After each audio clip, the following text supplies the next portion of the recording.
Bonjour, aujourd'hui on se retrouve avec une shaker box. Voilà. Alors pour ceux qui ne connaissent pas, voilà. Ça bouge, ça brille, il y a de la lumière, de la couleur, ça fait du bruit, enfin voilà, on s'amuse comme des petits enfants. Alors une shaker box, c'est quoi? Ben là c'est tout simplement, enfin j'ai juste habillé le couvercle de la boîte avec un encadrement qui est fait en relief, recouvert d'une feuille d'acétate, et à l'intérieur j'ai mis des sequins de différentes couleurs qui reprennent un peu les ou qui contrastent avec les couleurs du fond.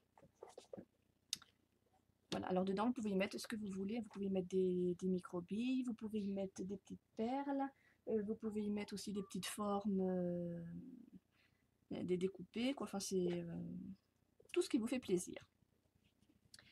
Voilà, alors je me suis filmée pendant que je la faisais et j'avais pensé au départ ne publier que ça, légèrement accéléré avec un peu de musique et tout, mais je me suis aperçue qu'il y avait quand même quelques petites choses à expliquer et comme je n'ai pas la possibilité de parler par-dessus les vidéos, je suis obligée de faire une petite parenthèse à part.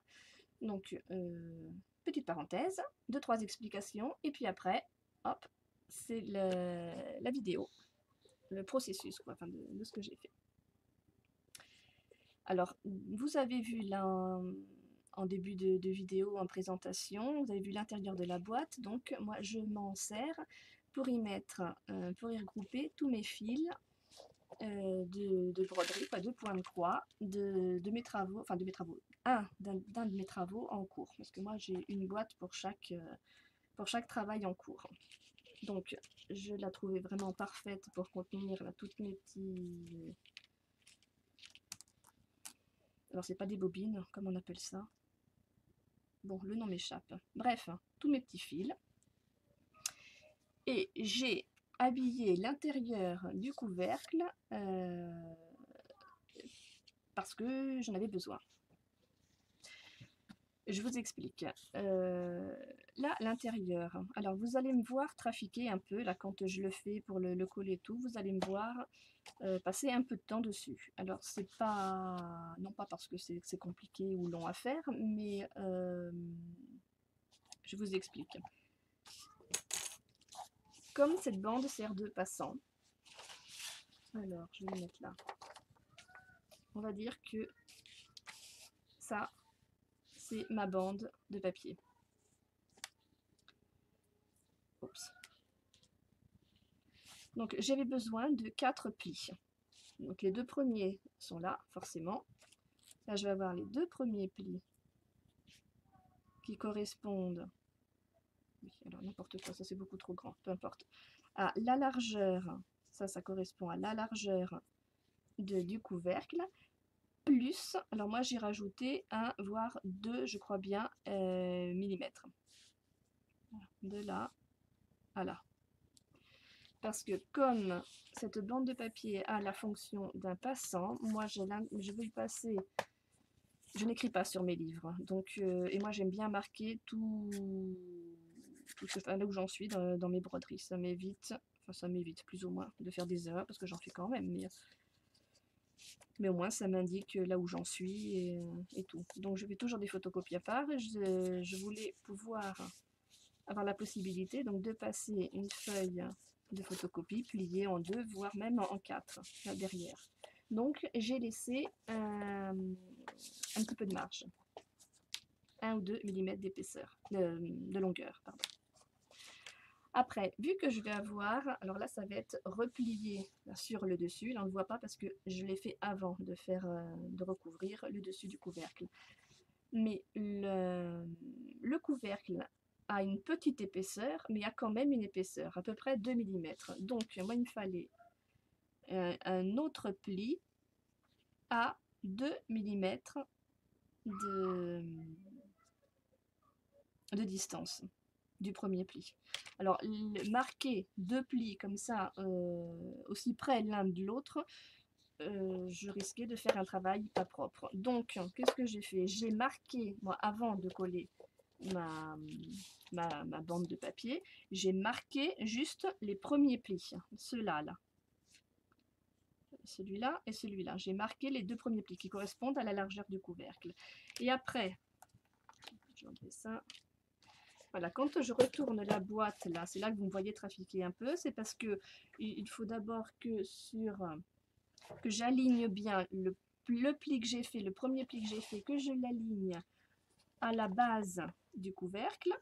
Et après, je fais le deuxième pli directement sur la boîte en repliant l'extrémité du papier. Alors là, ça ne correspond pas du tout à la réalité, je l'ai fait beaucoup trop grand parce que là, je l'ai laissé dépasser d'à peu près une petite main.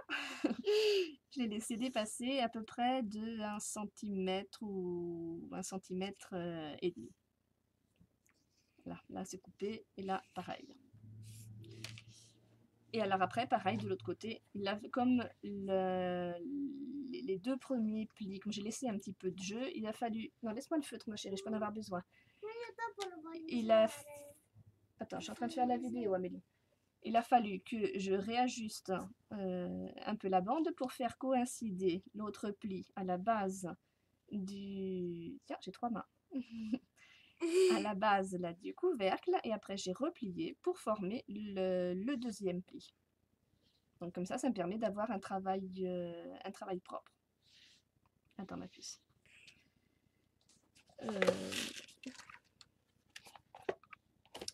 Voilà. La deuxième chose là, que je voulais vous expliquer, c'était l'utilité de cette petite poche. Qu'est-ce que tu veux faire avec? Non, attends, pas avec ça. Attends, je suis en train de faire la vidéo, Belette. Alors, je disais, excusez-moi, la petite poche. À quoi ça sert, là, une toute petite poche comme ça? Tout simplement parce que, donc là, je mets bien sûr tous mes fils. Décidément, j'arrive pas à retrouver le nom. Bref. Et comme souvent, ben, quand on brode comme ça, on n'utilise pas une couleur, parce que c'est pas une broderie en monochrome. Si je dois utiliser plusieurs couleurs... Attends, j'en ai besoin... Non, Amélie. Écoute, tu permets? Je suis en train de faire la vidéo, s'il te plaît.